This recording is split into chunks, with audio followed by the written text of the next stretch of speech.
Hi everyone, it's Laura, and I'm here today to talk about an audiobook I finished, and it's called Butter Sugar Magic, Baking Up a Magical Midlife. This is a story about Cassie, and she is a woman in her, I want to say she's around 40, and she just got divorced from a man that is, I don't remember if they said what he was, if he was a lawyer. He's some sort of professional that was kind of in the upper crust society and wanted her to be a country club wife and a housewife and a stay-at-home mom and everything. And she did not like that society, and she kind of chafed at the restrictions that her husband was putting on her. So she has divorced him, and she kind of doesn't know what to do. She's kind of floundering right now because, like I said, she was a stay-at-home mom and a housewife, and her daughter's 11 now, so she's in school, and she knows that, I believe she has full custody of her daughter with only like visitation with the dad, her ex-husband, and so she has to obviously find a job and a place to live, and she's hesitant because on the one hand, she looks at this as an opportunity. She's always loved baking. She's been told she's amazing at baking, and she's always kind of dreamed of owning a bakery. And her husband kind of proves himself to be even more scum because he always used to look down on her for that.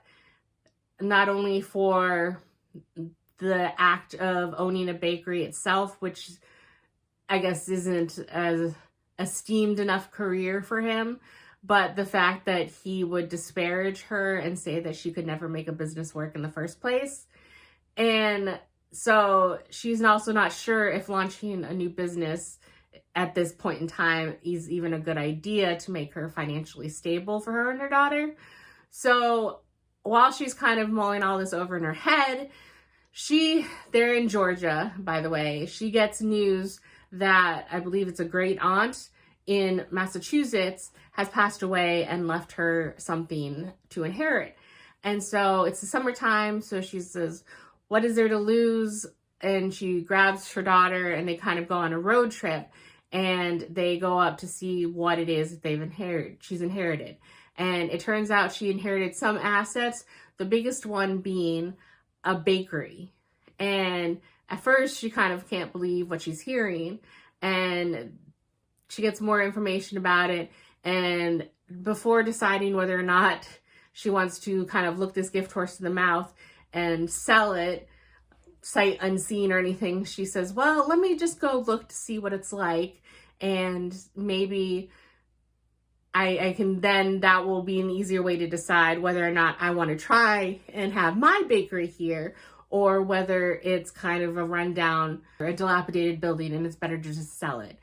And so she goes, only to be confronted by a building that looks amazing, and it is actually her dream bakery. If she would visualize her dream bakery and add details, everything is exactly as she had dreamed it. From, the layout, where a bookshelf is, what type of oven, everything is how she dreamed it. So that's kind of a little spooky to her. But obviously, if she has to go and look at it further, she goes in, and then she discovers there's an apartment above the bakery, and it has a bedroom for her daughter, and then it has a bedroom for her. And that's when she first notices something is weird, but she kind of overlooks it. But the room that was the second bedroom where her daughter could stay, initially it had like a bed, an adult bed. And then when her daughter went to look into it, it had a kid bed. I think it was like two twins or something. It changed. And so she manages to somehow overlook it.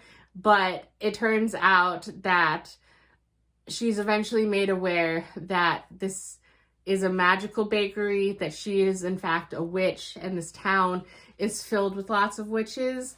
And she at first doesn't really believe it, but more and more things happen which make it kind of hard for her to deny it any further. but she's told that she's a kitchen witch and that she can infuse her magic into what she bakes. And it's funny because the part about that irks her the most is that she doesn't like the idea of that, because she wants proof that she's a good enough baker, that she doesn't need magic to make things taste delicious, and that she is kind of appalled at the implication that people might not take her seriously as a baker because she's a kitchen witch. And I find that kind of funny. But on the one hand, I kind of like the concept. I love baking. I'm not into cooking, but I love baking. When I would go into, I work from home right now.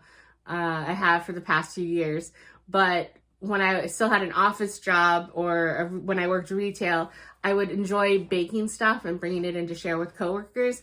And I used to really enjoy the feedback or seeing people happy with whatever I baked. So that, and then I love witches.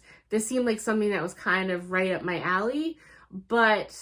And I actually really was happy that this book didn't have any romance in it. You know, normally I've gotten so used to books just having needless romance plots. I like romance, but it doesn't need to be added into everything. And, you know, a book about self-discovery or, you know, finding what you want to do and realizing your dreams, that doesn't necessarily need to have a romance in it on every occasion. So, you know, I kind of half expected this book to be a divorced woman goes and inherits a bakery only to find out that, you know, she loves this town and she finds the man of her dreams and all this stuff. And it didn't happen like that. So I was happy there was no romance in this. Turns out this is part of a series. I believe there's 4 books. I don't know if there's going to be more, if the 4th is the final one. I don't know if it will go and have a romance in one of the future books. So don't quote me that there's no romance in the series, but at least in this book, there's no romance, which I appreciated. This book, though, it frustrated me because part of it was her trying to figure out if that journey is self-discovery, if she does want to try and see if she can make this bakery work, if her daughter's even interested in making it work, because obviously she has friends down in Georgia. She also wants to visit her father, and it's different. So what might be best for Cassie is not necessarily what's best for Ari, her daughter. And then there's kind of like a mystery aspect with the bakery and her family history, and why she was not aware that she was a witch or this was part of her family legacy. And then there's kind of learning about magic and the town, and it just didn't really fulfill what I hoped it would, because we honestly don't learn much about magic in this book at all. And it's a little frustrating because when she was first starting to take it seriously, she would ask some of the townspeople, well, can I hurt someone with my magic? And they just kind of make it sound like the towns, like the person would smile at her like that was a dumb question and be like, no, but the fact that you asked that shows that you'll be able to wield magic. You'll be like a good witch, that you can be trusted with this power. And so it doesn't really tell anything about like the limits, like, well, does she have to study spells? Is it more of an unconscious thing? If she has these powers and she hasn't known about it, like, does she need to go through training with another kitchen witch? And they vaguely touch on the 4 types of witches. I believe it's 4 types in this book, but they just name them. And I think they only name the types of witches like twice. One of them is kind of an animal witch, and then I forget, something like a green witch. Is it a green witch? I don't know. But it doesn't tell a lot of the lore. And I wish that there was more information on the actual magic, because it seems, at least from my experience reading other magical books, that, you find out you have this power and you don't know anything about it, everyone normally is pretty concerned about making sure that you have a handle on the power and you kind of know the limits or the rules. And they gave her rules at the beginning, but it was basically kind of like the golden rule, like do unto others what you would do to, like, you know, we help each other out in times of trouble. So, you know, if someone needs help with this, but they're not that type of witch, then we go and help them so that they can reciprocate. It's like, all right, but that doesn't seem like much of a rule. And then there was one about how there could be repercussions, that if you do something that, you know, it can have a ripple effect and a rebound on you. And I mean, I understand certain things like that. I mean, there was something similar in Charmed.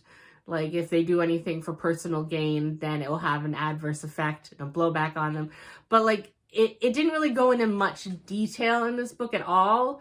And it was just mentioned, like, these three, I even forget what the third one was, but the third rule was mentioned once. And it just wasn't, it wasn't what I hoped the book would be.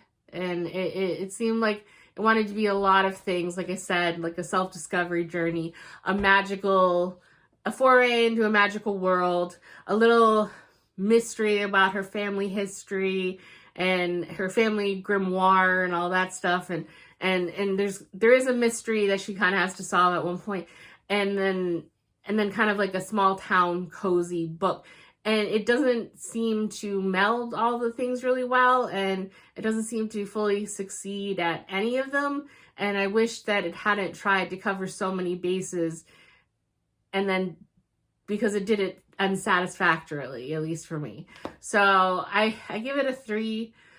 I'm undecided right now about whether or not I want to try the second book. I listened to it on audio. It's part of my Everend subscription. The second and third book are on Everend. I don't think the fourth one is right now. So I might give it another try and listen to the second book and then decide then whether or not I want to continue. But I'm not going to do it anytime soon because I have far too many books physically that I'm interested in immediately reading that I'm not really eager to continue this series. So unfortunately, it wasn't what I hoped it would be, 3 stars. And that's my thoughts on that book. So that is it for this video, and I will see you in the next one. Bye.